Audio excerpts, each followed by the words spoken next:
But one of the charges is about the appointment of that Ms. Mokwele, who came from BMW, who came into the police. As one of the charges. We know in public space, some so-called experts, the Paul O'Sullivans and the likes, that have been very vocal about the appointment of that lady, that she was a cleaner at BMW, she's now a brigadier in the police. But I guess a profile and everything will be coming to this so that the commissions can get to see exactly what is it that she was doing there, and how much was she paid, and what is she doing in the police, and what is she paid, how she came about being appointed. That one will be presented later. But when you see a case opened in 2 provinces, and it gets transferred by the Chief of Staff of the Minister of Police to IDEC, and IDEC is in possession of this in 2025, towards the end of the year. But the case that... Apologies, General, and Commissioner Khumalo wanted to correct you. Please consider the year, you say end of the year? 2024. Okay, you said 2025. Sorry, so my bad. End of the year 2025, which I referred to earlier, that Mr. Adams, a member of parliament, had opened cases in Cape Town and Johannesburg, and that was transferred by the letter of the Chief of Staff of the Minister of Police to IDEC within NPA for investigation. So IDEC had written a letter to the Divisional Commissioner of Detective Service to hand over those dockets, which was done towards the end of 2024. So IDEC is now in possession of complaints. I said earlier, the report from Inspectorate said there's no elements of crime on this complaint. It's a hearsay. The legal services from the police are saying the same thing. Mr. Adams does not avail himself to be interviewed in order to deal with this complaint. But fast forward, commissioners. General Khumalo and the team, one of the critical 2 people I'm going to mention in the team, is the provincial head of crime intelligence in Gauteng, who started this, who brought General Khumalo into the picture, because he was approached by the head of detectives on Gauteng and said, there are threats against my members, please assist with the threat assessment. It is that General Kalakala who spoke to Ntuli to conduct that threat analysis, and they reported to General Khumalo. So they invited General Khumalo to get involved as Gauteng. So that Kalakala is arrested with Khumalo. And the charges that they are arrested for, or the case they are arrested for, it's a case that is with IDEC. The case is opened in June of 2025. But the case has got the same charges, a complaint from Mr. Adams, similar to what Mr. Adams deposited the previous year, 2024, in October in Cape Town and in November in Johannesburg. It's a similar complaint that these members are arrested for by IDEC in June. But what is strange about it, commissioners, is that instead of IDEC working on the complaint of Adams, which had no basis for a complaint, and in fact arrest on that, they did not to date. But they sought to get Mr. Adams to deposit another statement, whether it was coached or whatever. He deposited another statement at the beginning of 2025 in January to IDEC, a completely new statement, which now must prove to some degree that there is crime. So that's what enabled IDEC to then investigate. In January, the statement is dated. In June, the case is registered.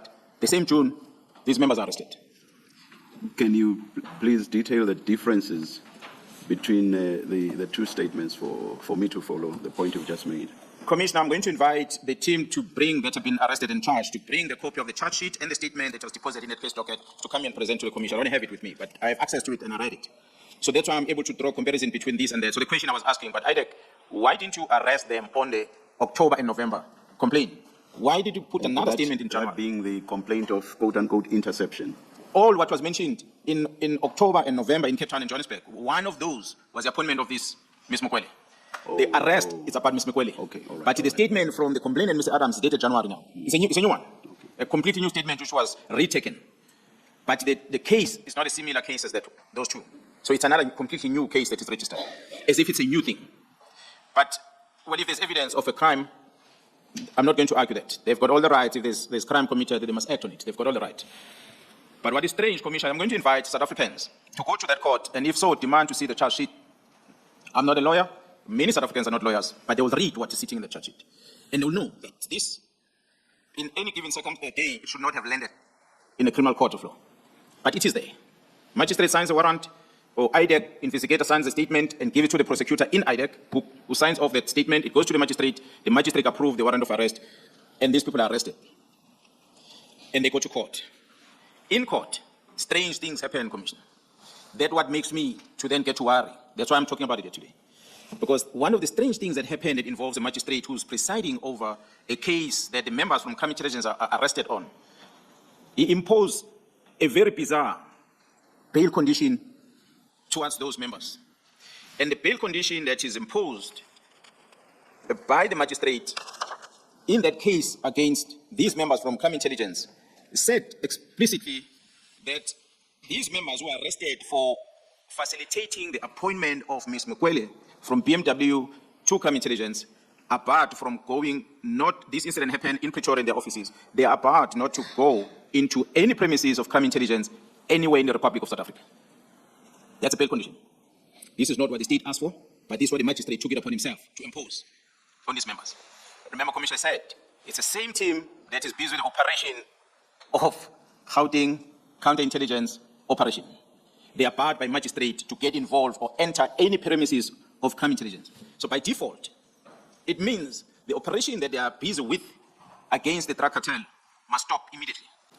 So, as I said, maybe the magistrate, someone will say, no, he erred. It was an overreach. I don't believe it's that. I believe it was a calculated move to make sure that they put a stop on the involvement of these members with this operation.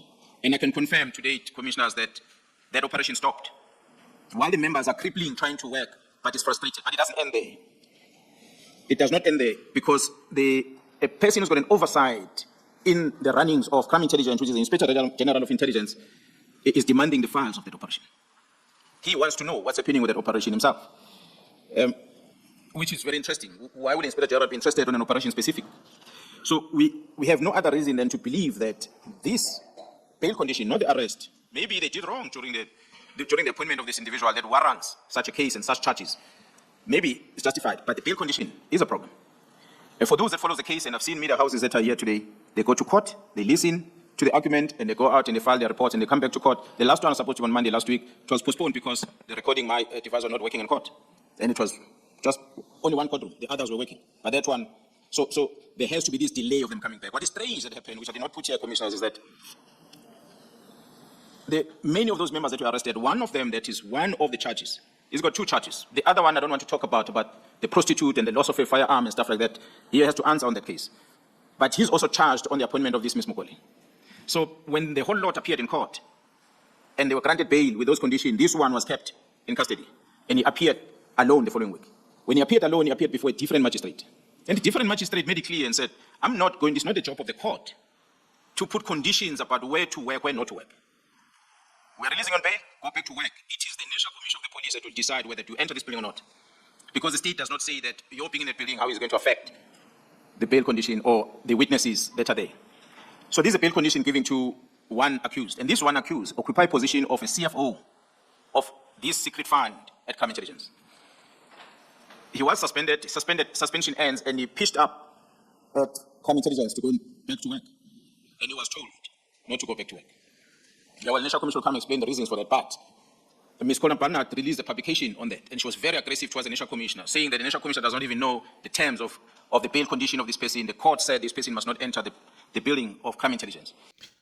Wow. Wow. A lot of exposing, a lot of revelations, a lot of secrets, a lot of corruption that has been exposed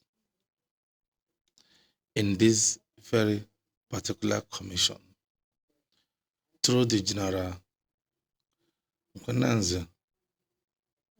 He has exposed a lot of things. In the commission, he exposed how Dineo Mokwele allegedly went from BMW cleaner to Brigadier in November 2024. This is a very shocking revelation. And I can tell you it raises question.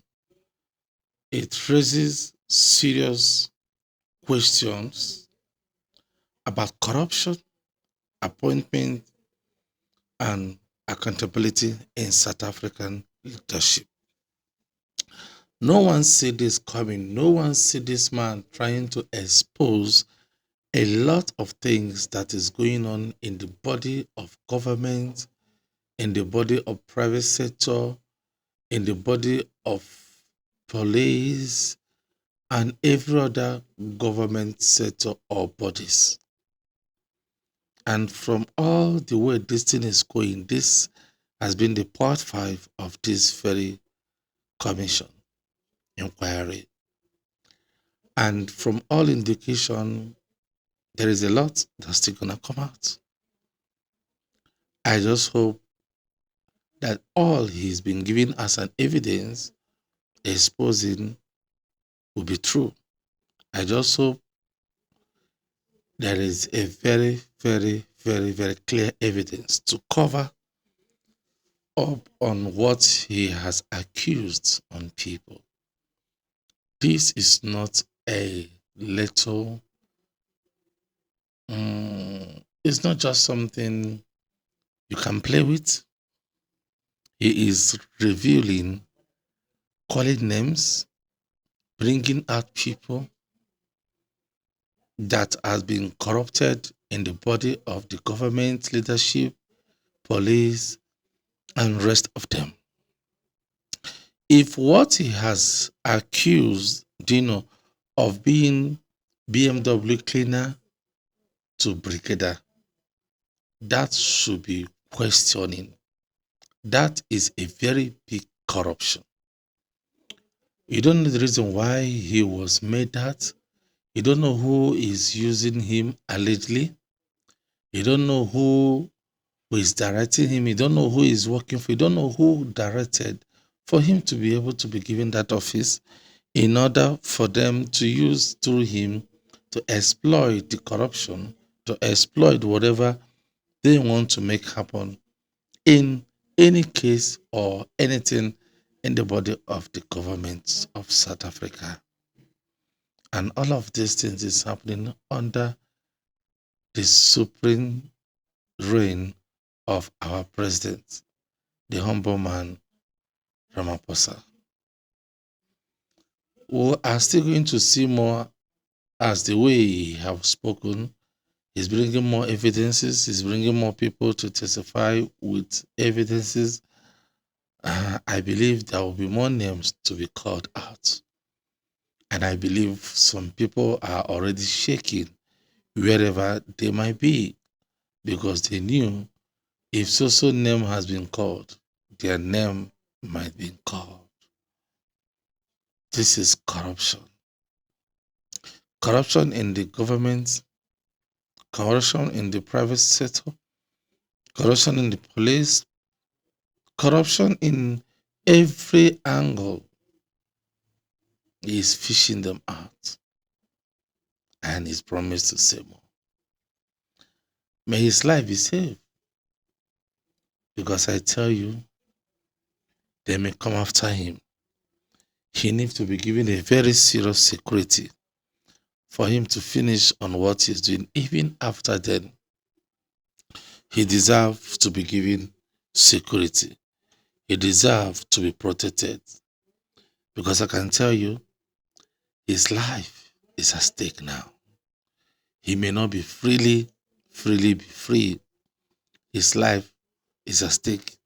Some people are hungry if they have the opportunity to take his life so that he will not even call their name. They will do that. For those who believe that their name is going to be called, they may wanting a way to see how they can stop him. You see it? His life is in danger. And I pray that he will be saved.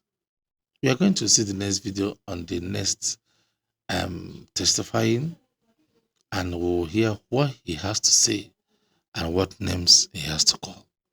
But until then, please subscribe to our channel. This is just a new channel we just created.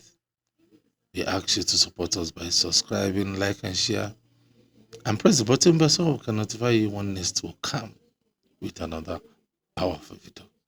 But until then, remain safe wherever you are, and may your God bless you.